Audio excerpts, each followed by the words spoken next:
Emma, I once spent 3 days feeling terrible about something I said in a conversation. 3 days? What did you say? Something small, a comment that came out slightly wrong. The other person probably forgot about it in 5 minutes. But you did not forget. I replayed it in my head approximately 400 times, each time adding a new layer of "you are so stupid, why did you say that? They must think you are an idiot." 400 times? Conservative estimate. And here is the worst part. By day 3, I was not just upset about the comment anymore. I had used that one small moment as evidence for a much bigger story. What kind of story? The story that I am generally a person who says the wrong thing, who makes people uncomfortable, who is not good enough in social situations. From one comment. From one small comment that the other person probably never thought about again. And you built an entire case against yourself. A very detailed case with evidence, arguments, and a very harsh judge. And the judge was also you. The judge, the lawyer, and the defendant, all me. That is the most exhausting courtroom in existence. It ran for 3 days without a break. And that is exactly what we are talking about today, because so many people are running that same courtroom inside their heads every single day. And nobody's talking about it. Until now. Welcome to Mr. English Podcast. Your warm, friendly, and very real place to practice easy English every single day. I'm Emma. And I'm James. And today we're talking about negative thinking about yourself, what it is, how it affects your mind and your body, why it matters so much, and how to actually stop it. In very simple, clear, everyday English. So if you are a beginner learner, stay with us. This one is important. And if this episode helps you or someone you know, please subscribe to Mr. English Podcast right now. And share it with one person who you think is being too hard on themselves, because that person needs to hear this today. Okay, let us start from the beginning. James, let us first make sure everyone understands what we mean when we say negative thinking about yourself. Yes, because it's a broad idea. So, negative self-thinking means the habit of saying critical, unkind, or discouraging things to yourself inside your head. And the key word is habit. It's not just having one bad thought. Right. Everyone has a bad thought sometimes. That's normal. But for many people, negative self-thinking is a constant background noise. Like a radio that's always playing and always saying something critical. Yes, and it becomes so familiar that people stop noticing it. They think it's just how their brain works. They think it's just being realistic. I'm not being negative, I'm just being honest with myself. That's one of the most common things people say, and it sounds reasonable on the surface. But there's a difference between honest self-reflection and harsh self-criticism. A very big difference. Honest self-reflection says, I made a mistake. What can I learn from this? And harsh self-criticism says, I made a mistake, this proves I'm a failure. One is useful, the other is destructive. And most people are doing far more of the second one than they realize. James, can you give some real examples? Because I think people need to hear the actual words to recognize them. Yes, so these are the kinds of things negative self-thinking sounds like. Go ahead. I'm so stupid. I always mess things up. Nobody really likes me. I'm not as good as other people. I don't deserve good things. Why do I even bother? I knew I would fail. Just hearing those is heavy. It is. And for some people, those thoughts happen multiple times every day. And they feel true. That's the dangerous part. They don't feel like opinions. They feel like facts. Yes, when a thought is very familiar and very repeated, the brain starts to accept it as true. Even when it's not true at all. Even when the evidence for it is one small moment from 3 days ago. Or one bad day from 3 years ago. The brain holds on to the negative evidence and builds a story from it. And ignores all the evidence that says something different. All the times things went well, all the times people genuinely liked you, all the times you did something right. The brain files those under exceptions and keeps the negative story as the main truth. Which is completely unfair but very common. So let's talk about how this affects the mind first, because I think people underestimate the power their inner voice has on their actual thinking. When you think negatively about yourself constantly, what happens to your mind? First thing, your confidence shrinks, and when confidence shrinks, you stop trying new things. Because the voice tells you you'll fail anyway, why bother? And so you don't apply for the job, you don't speak up in the meeting, you don't try the new thing. And then, because you didn't try, nothing changes in your life. And then the negative voice says, see, nothing ever changes for you. And uses your own inaction as more evidence. It's a cycle, a very cruel The cycle. second thing that happens to the mind, your attention narrows. Explain what that means. When you are in negative self-thinking mode, your mind focuses very tightly on problems and threats. You stop seeing opportunities. You stop noticing good things. Because the brain is in a kind of alert mode. Yes, looking for danger, looking for more evidence that things are bad. And in that narrow focus, the good things around you become invisible. I noticed this during my 3-day courtroom experience. What did you notice? That I stopped noticing normal good things. A friend texted me something funny, I barely registered it. The weather was beautiful, I did not care. Someone complimented my work, I dismissed it immediately. Your brain filtered it all out. Because it was busy building the case against me. So negative self-thinking actually changes what you see and what you notice in your own life. It rewrites your experience of the day. And when your experience of the day is filtered through negativity, every day feels harder and darker than it actually is. And then there's the effect on decision-making. Oh yes, this one is very practical. When you believe negative things about yourself, your decisions change. How? You make smaller decisions, safer ones. You choose the option that requires less of you because you believe you are not capable of more. So you take the safe job instead of the interesting one.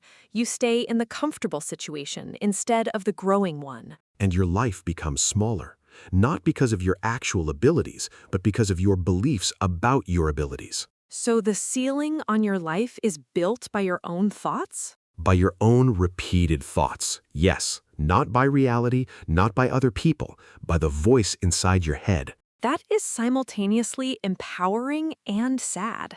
Both at the same time. Sad because it's limiting you unnecessarily.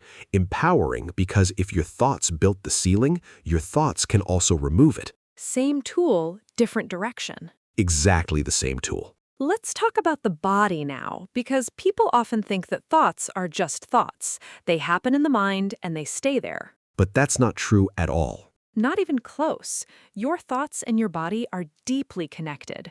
What happens in your mind affects your body directly. Give me specific examples. Okay, when you're stuck in negative self-thinking, your body produces stress hormones. These are chemicals your body releases when it thinks there's danger. And the brain treats the negative inner voice as danger. Yes, your brain doesn't always know the difference between a real threat outside and a painful thought inside. It responds to both with stress chemicals. So thinking I'm a failure triggers the same body response as a physical threat. A smaller version of it, yes. And when that happens repeatedly, many times a day, every day? The body is under constant low-level stress. Constant. And constant stress has physical effects. Like what? Tiredness, even when you slept enough, headaches, tension in your shoulders and neck, stomach problems, difficulty sleeping properly. So the person feels physically tired and unwell, and they might not connect it to their thoughts at all. They think something is wrong with their body, when actually the source is what's happening in their mind every day. That's a very important connection that most people never make. And when you address the negative thinking, the physical symptoms often improve too. Because you're removing the source of the constant stress signal. Yes, the body stops being on alert all the time, and it can finally rest. Emma, I want to talk about why this starts, because I think understanding where it comes from helps people be kinder to themselves about having it. Yes, because nobody chooses to think negatively about themselves. Nobody wakes up and decides, today I will believe I'm worthless. It comes from somewhere, and it usually starts very early. From childhood? Often, yes. Children absorb messages from the world around them, from parents, from teachers, from other children, and some of those messages are unkind. You are not smart enough. Why can you not be more like your sister? You always do this wrong. And a child's brain takes those messages and stores them, and over time, the child starts to say those things to themselves. They internalize the voice. They take the outside criticism and make it their own inside voice. And then they carry it into adulthood, sometimes for decades. Still using the same critical words they heard at 7 years old. Still being judged by a voice that was never theirs to begin with. That's a very sad and very common reality. And it also helps explain why it's not a character flaw to have negative self-thinking.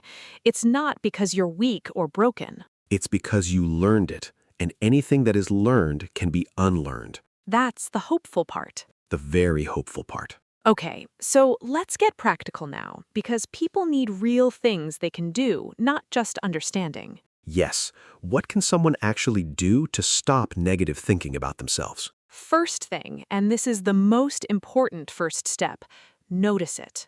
Just notice it? Just notice it. Because most people don't realize when it's happening. It's so automatic, so fast, so familiar that it goes under the radar. Yes, so the first skill is catching the thought, hearing it, becoming aware of it. How do you actually do that? Start paying attention when you feel suddenly bad for no obvious external reason, when your mood drops quickly. Ask yourself, what thought just happened? Because usually there was a thought, very fast, almost invisible. And when you catch it, just name it. There is a negative thought about myself. Not fighting it yet, just seeing it. Just seeing it, because you cannot change something you cannot see. And most people are trying to feel better without ever looking at the thought causing the bad feeling. So they treat the emotion, but never the source. And the source keeps producing more emotions. Second thing, question the thought. Yes, once you can see the thought, ask it some questions. What kind of questions? Simple ones. Is this actually true? Where is the evidence? Would I say this to a friend? That last one is powerful. Very powerful, because people are usually so much harsher to themselves than they would ever be to someone they care about. If a friend came to you and said, I made a small mistake in a conversation and now I think I am generally bad at social situations, what would you say? I would say, that is one moment. It does not define you. Everyone says the wrong thing sometimes. You are not bad at social situations. Immediately, without hesitation. Without hesitation, kindly and honestly. But you would not say that to yourself. Most people would say to themselves, yes, you are bad at social situations. Remember all these other times? This confirms it. The inner voice is a terrible friend. The worst friend, completely unsupportive, always bringing up old evidence, never giving you the benefit of the doubt. So the question, would I say this to a friend, creates distance between you and the thought. It helps you see that the thought is not objective, it is biased, and biased against you specifically. And once you see the bias, the thought loses some of its power. Not all of it immediately, but some, and some is where it starts. Third thing, replace, do not just remove. Explain that. So, some people try to stop negative thoughts by simply pushing them away, refusing to think them, telling themselves, no, stop, do not think that. And does that work? Try this right now. For the next 10 seconds, do not think about a pink elephant. Now I can only think about a pink elephant. Exactly. The brain does not process do not think about. It just processes the thing. So telling yourself, stop thinking I'm a failure, makes you think about being a failure more. More intensely, because now you're focusing on it. So what do you do instead? You replace the thought. Not with a lie, not with fake positivity, with something more balanced and more accurate. Give me an example. The negative thought is, I always mess things up. You don't replace it with, I am perfect and never make mistakes, because your brain will reject that immediately. It's too far from what feels real. So the replacement needs to be believable. Yes, something like, I sometimes make mistakes like everyone else does, and I also do many things well. That's honest. It doesn't deny the reality, but it adds the full picture. Because the negative thought is showing you a cropped picture, just the bad parts, And the replacement shows the whole image. with the good parts included, which is actually more accurate. Not more positive, more accurate. Fourth thing, change what you feed your mind. Oh yes, this one is very practical. Because your inner voice doesn't create its material from nothing. It is influenced by what you consume every day. If you spend hours every day comparing yourself to people online who seem perfect, your inner voice gets material for comparison. Look how much better they are. Look what you are not doing. Look what you don't have. And the comparison becomes the fuel for the negative voice. So reducing comparison content helps directly. Very directly. And it's not about avoiding the internet completely, it's about being deliberate about what you consume. Deliberate means choosing with awareness, not just scrolling automatically. Yes, ask yourself after some content, did this make me feel better or worse about myself? And act on the answer. If it consistently makes you feel worse, reduce it. And fill that space with content that genuinely encourages, teaches, or makes you laugh. Your mind is a space, and you get to decide what lives in that space. Mostly, it requires effort, but you have more control than you think. Emma, let me share one more real experience because I think it shows how long this can take and why that's okay. Please share. So after my 3-day courtroom experience, I decided to try something. Every time I caught a negative thought about myself, I would write it down. Just write it? On a small piece of paper. And then I would write next to it, is this actually true or is this just a habit? I wrote And what down did you find? 11 negative thoughts about myself. 11 in 1 week. Things I had never even noticed before because they happened so fast. 11 in 1 week? And when I looked at the list, I was genuinely shocked because some of them were things I had been thinking for years, quietly, in the background, without ever questioning them. Just accepted as true. Just accepted, like furniture. You stop seeing furniture after a while. It is just there. And these thoughts were just there. And when I wrote them out and looked at them, several of them were clearly not true. They were habits, very old habits, using very old evidence from very old situations. And seeing them written down made them smaller? Much smaller, because a thought inside your head feels enormous, private, true, like it is the voice of reality. But a thought written on a piece of paper is just words. Just words. Words that can be questioned. Words that can be wrong. And that distance changes everything.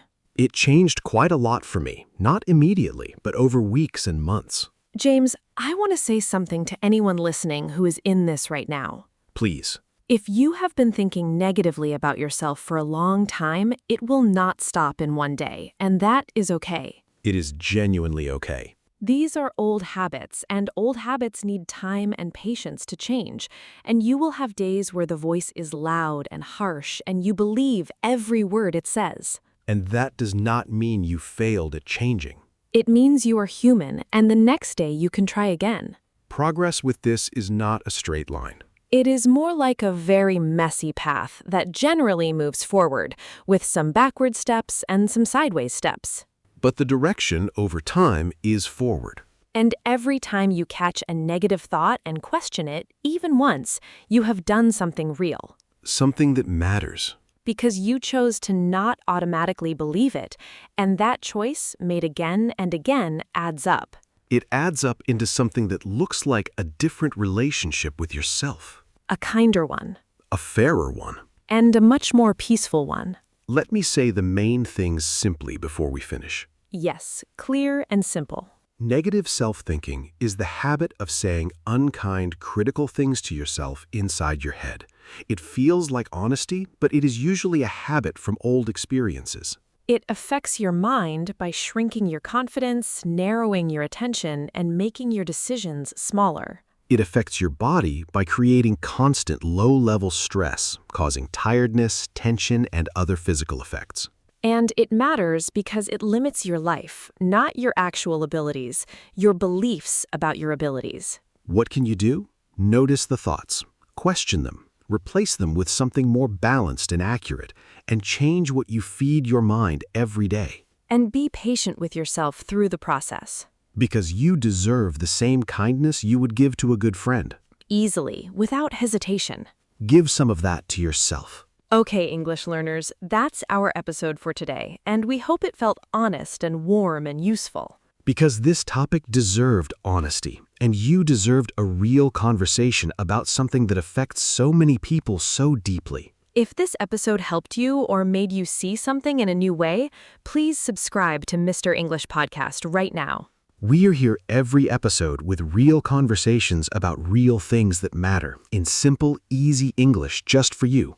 And please share this episode with someone you think is being very hard on themselves right now. Maybe they don't know it. Maybe they think they're just being realistic. Share it gently. And we really want to hear from you. Leave us a comment. Tell us, do you recognize any of these negative thoughts in yourself? What does your inner voice say most often? Or tell us about one time you caught a negative thought and questioned it. What happened? Because your story might be exactly what someone else needs to hear today. And every comment you write in English is also practice, so it helps you and it helps someone else. Your words are always welcome here. Always. So until next time, remember this one thing. The voice inside your head is not always telling you the truth. Sometimes it's just repeating old stories from old moments. And you are allowed to write a new story. Starting with one small, kind thought about yourself today. Just one. That is enough to begin.